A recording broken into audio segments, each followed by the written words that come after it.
Hello everyone, welcome back to part 3 of the Hyde Hand Knife Project. Where we last left was, I said I was going to true up these ends. Well, I changed my direction again, like pretty much every part in this video. So what I did was, I put a bunch of divots. I've seen a lot of knife makers do this, put a lot of divots for the epoxy to actually, sit in and kind of make a lock. So I got a few ideas. So I did that, okay? And what I'm going to do first is I'm going to epoxy this spacer onto one side. And like I said in the beginning, I'll be using this G-Flex 650. This stuff is amazing. Okay, the only drawback is you have to wait 24 hours, okay? So by the time I'm done epoxying this all together and pinning it and whatnot, it's probably going to be like 4 days. But for you, it's only going to be a few seconds. So here's another little tip. I have this 5/16 aluminum plate just on a piece of wood backer. And I place sandpaper on here, and I'll run my pieces on this to get a totally flat surface, okay? Then I have here just a couple blocks. Again, they're totally flat. And I'll use some wax paper because the epoxy doesn't stick to the wax paper. And I'll clamp this all together like this. All right, so when that's all set up, we'll be back. All right, so it's been 24 hours.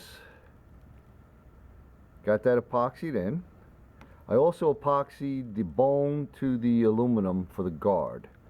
Now the next thing I want to do is I want to sand this so that it's closer to the dimension it needs to be, so it's not flopping around as much. Okay, so I'm going to do that with this piece of aluminum block. I just keep sanding it until I get a nice tight fit. Okay, once I get that, I don't want to bore you watching me sand it. I'm going to use double coated tape, and I'm going to stick these two together. Okay, then I can finish off this, clean up the sides a little bit, and get ready to have it shaped. So let me get that fit up, get this double stick tape, and I'll bring you back. All right, so now we have this with the double stick tape, and we have a much closer tolerance in here. As you can see, not much movement. We want a little tiny bit so the epoxy will have some room to go. So now we can start to shape this. I could square this off so it fits perfectly on here and start to shape the handles a little bit, or scales, whatever you want to call it in this case. I guess as it's put in one piece, it's a handle. So we can refine this. I like doing as much as I can before I get it onto the knife. So off to the sander. I won't bore you watching me sand it, but I'll bring you back when I get a little closer. All right. So it's looking good. I am loving that maple in there. So let's get this a little bit closer together here and see what we got.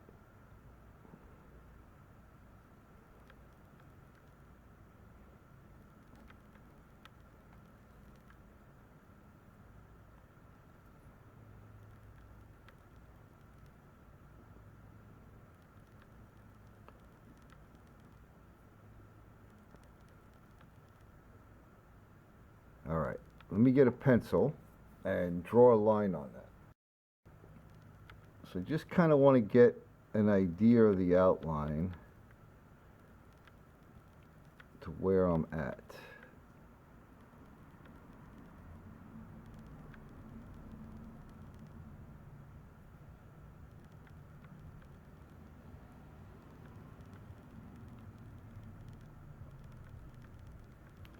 Now I may take this down and make this back totally flat, but I have to look. I'll have to check that out when I get closer.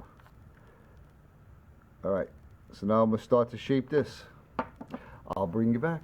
All right, so I got it shaped down a little bit. Now what I'm going to do is, I am going, since I'm not putting a second pin in here, what I'm going to do is, I have these two little stainless steel nails, okay?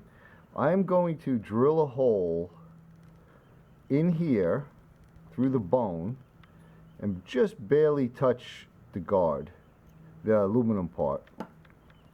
And then I'm going to drill a corresponding hole into this side, so that when I put this in, it's going to index on those pins, plus give me a little extra security since there's not going to be a pin through here. And then I need to drill the hole to put this pin in, the nickel silver pin. So I'm digging the way it's looking. It's really got a nice feel. And once I round this all over, I didn't want to go too far because I want this flat for when I drill the pinhole through it. But I like the way it feels. We got just enough finger guard here, which I'll refine a little bit. I'll soften this edge, and I'll bring this probably level to the back. I know I mentioned that already, but that feels nice.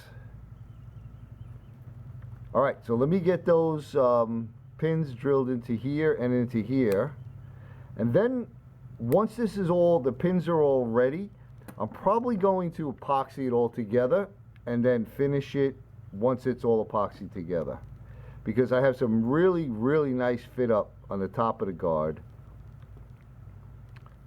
and everything else is looking pretty good. I'll check this with a feeler gauge because I don't like to see gaps, and I'll make sure everything is perfectly aligned, straight as a whistle.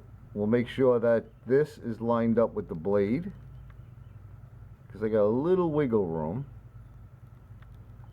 and we'll be on our way to finishing this. So I'll bring you back once I have those pins all drilled and ready to assemble. All right, you may notice something different.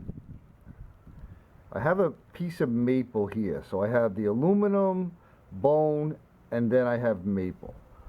I thought that would add a nice contrast coming in.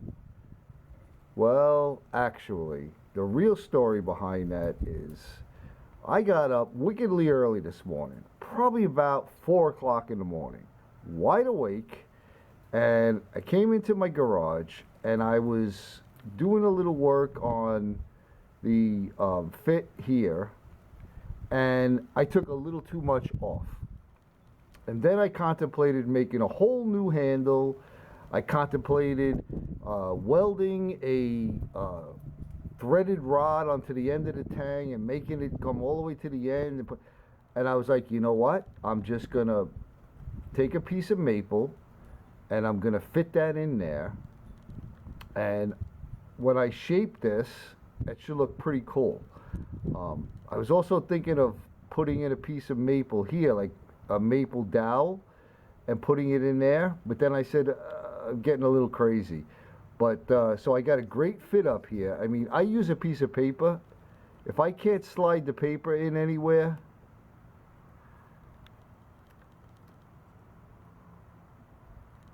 then it's a good fit up. I got the two pins going from here up to here, and then of course this pin here.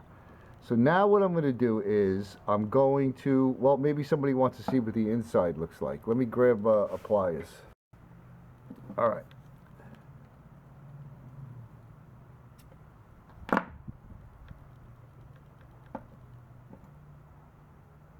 Okay. So I got all little divots in there. I got a pin going through there. Another pin going through that side.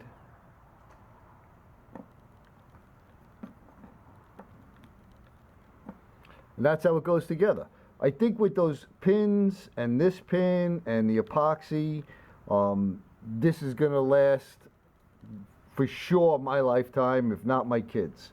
So let me get it epoxied up, and when it's dry, we'll do the final shaping, and we'll finish this up. All right, the epoxy's all set up. Digging it. I'm filming on my bench. Hopefully this looks good. But so now it's just handwork, files, sandpaper, to get the contour the way I want. Get my little finger groove in here. File down the pins. I'll tell you, it's light. Very light. I'll give hopefully I'll remember, I'll give you a weight. So let me get some handwork done on this and I'll bring you back and show you some progress. All right, just a little progress report. I really like the feel of this. So I've been using the my Wen variable speed rotary tool with a sanding disc at a very slow speed. Man, that fits nice. All right, more sanding. I sand until the cows come home. I'll be back. All right, so I have this sanded down to a 220 grit. I'm loving it. Now, I'm not done sanding yet, but what I like to do is I'm going to be using this wipe-on poly. Okay, this is a Minwax clear gloss. If you never use this stuff, it's great. So what I like to do is take a little bit of this and put it on here. Look at how that grain just pops and the contrast. Oh yeah.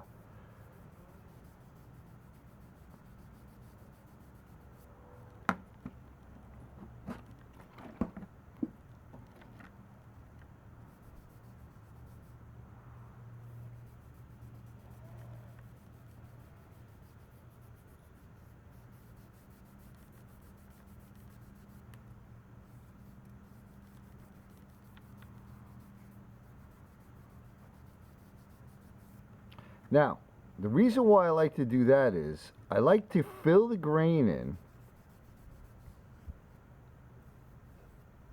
and I could see any spots I have to touch up with the sandpaper. Got a little breezy day out here today, so hopefully this is all showing up and sounding okay. But check that out.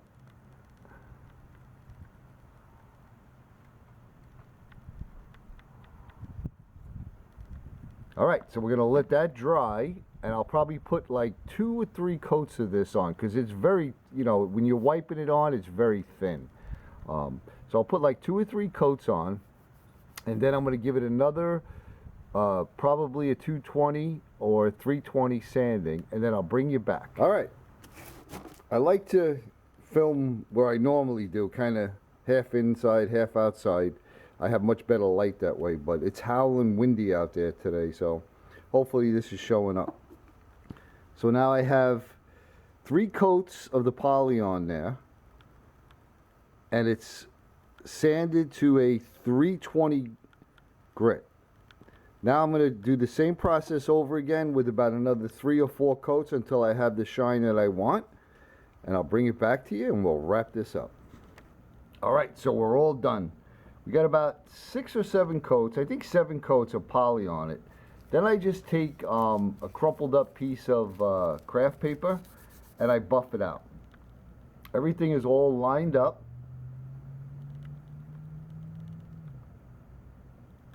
We got a 500 grit on the blade. Sometimes I like to polish them, sometimes I don't, but as you can see, it's got a very nice shine to it. And of course, we got to check out how sharp it is, right? So we got the sharpness, we got the looks, so I had to make a sheath. So I have this sheath, I just threw this together, just real quick. Fits great. I don't know how long the sheet's gonna last though, but no, actually this is just the template. So I did make a sheath. It's a dangler, dedicated dangler, no belt loop.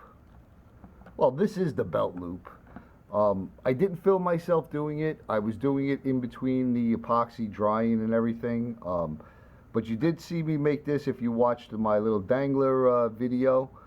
Basically, in the Kephart build I have in the description. It shows me wet molding, but again, this is just one piece folded over with a welt in it, burnished, little bit of wet molding, and the knife, listen to this. You hear that? That little snap, that holds it in. It's not going anywhere. The knife weighs 2 ounces. And if you compare it to, let's say, a buck 102, the buck 102 they advertise as weighing 2.5 ounces. So it's just a half an ounce lighter than the buck 102. So this knife, like I said, 2 ounces, and then the sheath itself is 2.6 ounces. So you're looking at, 4.6 ounces carrying on your belt. So I'm really, really digging it. I really, really appreciate you all coming along and watching. Like I said, with the sheath, maybe in the future I'll do a little bit more detail on it. But I just wanted to get that out there with it so you could see what it looks like with it. So there it is. The Hyde Hand Knife turned into a custom knife that fits my hand. So it's now the Dom Hand Knife Project. So everyone, thanks for coming along on all the parts. I really, really appreciate it. I hope you all are staying safe out there. I hope you all are well. I hope you all are having a great, great day, and we'll see you on the next one.